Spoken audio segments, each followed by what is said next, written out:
once again, these questions are for the Michigan Music Education Association, Sure. MMEA, Mm-hmm. for those of you keeping track along at home. Is he keeping track? And it is the Music Practice Podcast. And from what I've heard from John, it's a music education organization, but he's really interested too in like uh, just the practice of music. Sure. So, first question is this. As of today, it starts with a statement. As of today, music education in public schools serves roughly 20% of the total population of students. What can we do to get that number to 100%? Well, I mean, that's a great question. And I guess the question I would follow that up with is that why does it need to be 100%? Or what's the intent Yeah. behind it being 100%? Because everybody likes different things, and like some people are going to be art people and some people are going to be sports people and all that sort of fun stuff. So I guess if the intent is for it to be 100%, it would be to deeply consider what all the different avenues of being involved in music are exactly, and how do you address all of those things? Like, how do we make people better consumers and listeners of music? Or not even better, but just how do we make music more intrinsic in their life, and try and show them ways to understand what's happening, kind of like music appreciation, but maybe a little more, I don't know, Right. holistic, I guess, if that's a good way to look at it. Yeah.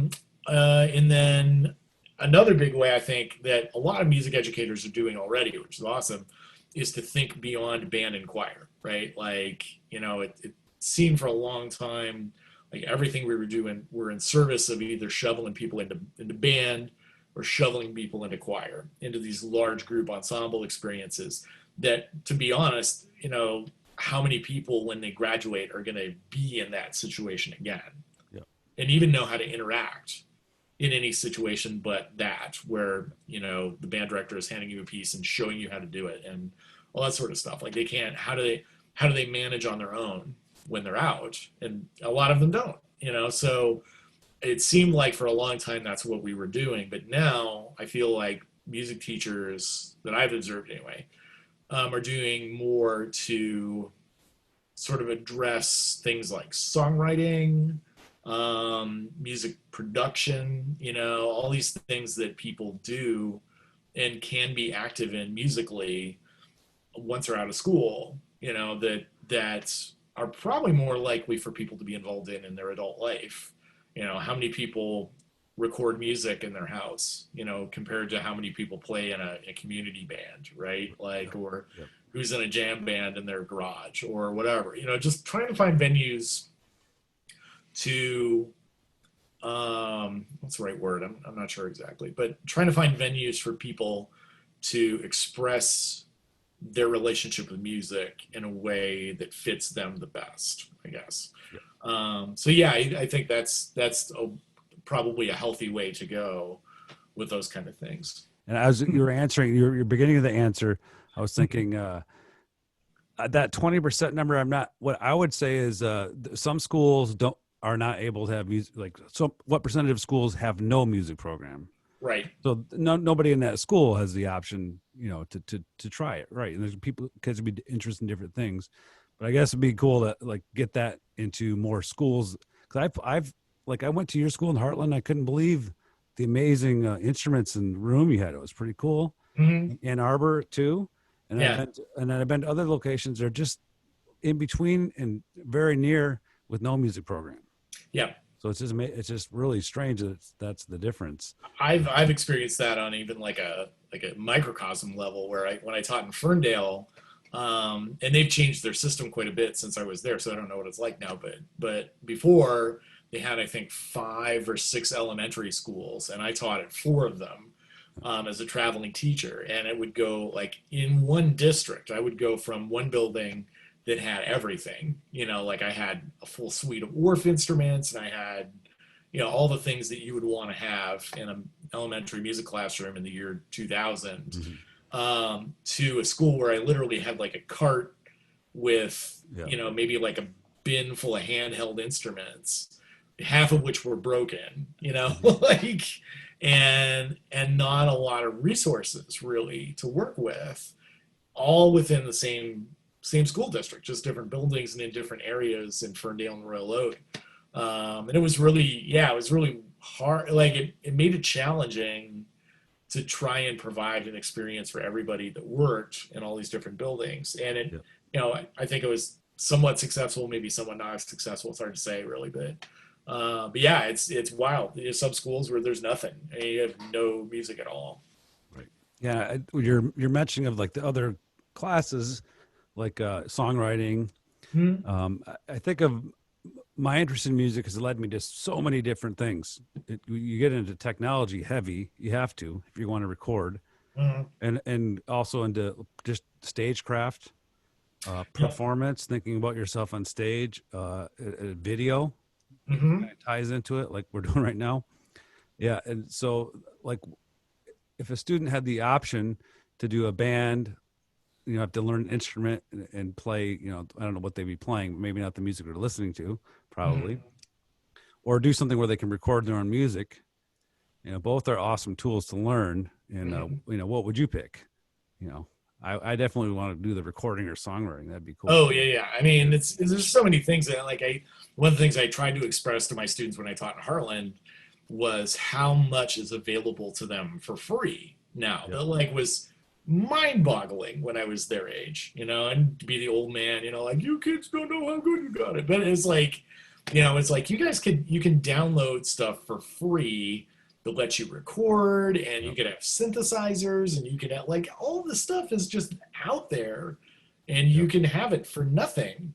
Holy cow! Like, Yeah. take advantage of that. Go. Yeah. At the Ann Arbor Library, do you know you can check out theremins? Yeah, Yeah. yeah, That's insane to me. That's pretty cool. yeah. They have the whole synthesizer thing where you can like check out synthesizers and stuff, and Yep. yeah, it's Yep. it's crazy. Yep. Yep. And the second question, I think you already answered too, but I'll just let you add anything if you want. Sure. So your summation was perfect for both. But where do you hope to see music education in 10 years? Whew.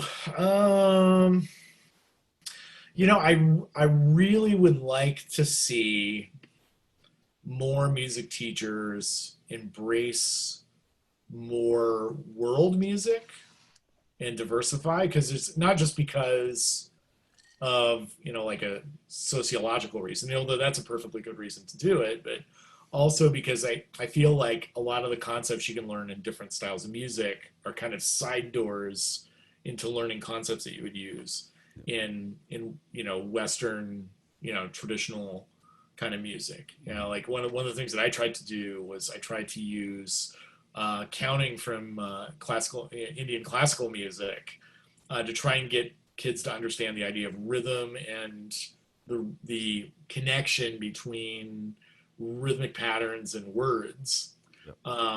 to kind of bust them out of the whole like this is a quarter note and a quarter note is one beat, like this sort of representational Right.